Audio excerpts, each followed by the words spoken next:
நம்முடைய கூட்டணியாக இருக்கக்கூடிய இந்தியா என்ற அந்த கூட்டணி வெல்ல வேண்டும்.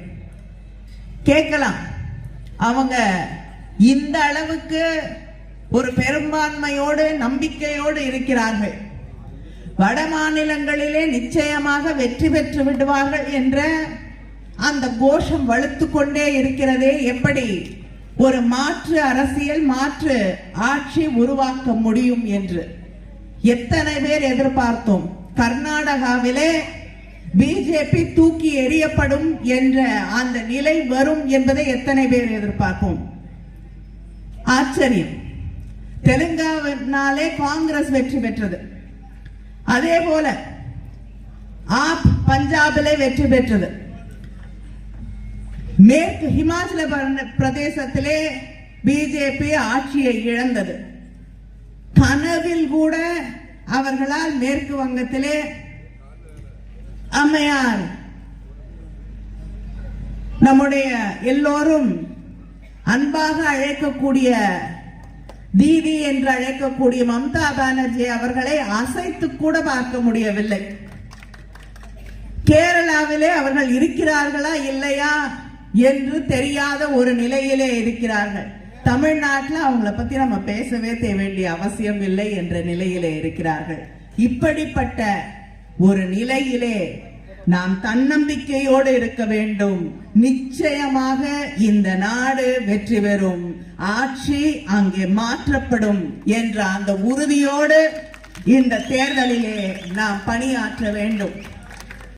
சுப்ரீம் கோர்ட் இந்த பிஜேபி ஆட்சியிலே கொண்டு வரப்பட்ட ஒரு சட்டம், எலக்ட்ரல் பாண்ட்ஸ், யார் வேணாலும் ஒரு கட்சிக்கு நிதி கொடுக்கலாம், எவ்வளவு வேணாலும் கொடுக்கலாம், எந்த கணக்கும் கொடுக்க வேண்டிய அவசியம் இல்லை. ஆட்சிக்கு வந்த பிறகு அவர்கள் இந்த எலக்ட்ரல் பாண்ட்ஸ் கொண்டு வந்த பிறகு 2018 அவங்களுக்கு வந்த எலக்ட்ரல் பாண்ட்ஸ் 210 கோடி, 2019 1450 கோடி, 20 2505 கோடி, 22 1033 கோடி, 23 பிஜேபிக்கு வந்த பணம் 1294 கோடி, மொத்தம் 6564 கோடி. எங்க இருந்து வந்ததுன்னு தெரியாது, யார் கொடுத்ததுன்னு தெரியாது.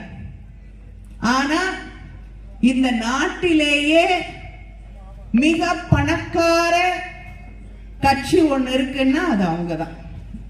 அதாவது அவங்க யாரோட பழகி கொண்டிருக்கிறார்களோ, அதானி அம்பானி, அடுத்தது பிஜேபி அப்படின்னு சொல்லக்கூடிய அளவிற்கு நிதியை சேர்த்து வைத்துக் கொண்டிருக்கக்கூடியவர்களை இன்று உச்ச நீதிமன்றம் அவர்கள் கொண்டு வந்த சட்டம் செல்லாது, தவறானது என்று சுட்டிக்காட்டி இருக்கிறது. அதனால மாற்ற முடியாதது என்று எதுவும் இல்லை. மக்கள் நினைத்தால், இங்கே இருக்கக்கூடிய மனிதர்கள் நினைத்தால், தமிழர்கள் நினைத்தால், திராவிட முன்னேற்ற கழகம் நினைத்தால் எதையும் மாற்றி காட்டும் என்ற அந்த உறுதியோடு இந்த தேர்தலிலே நாம் பணியாற்ற வேண்டும்.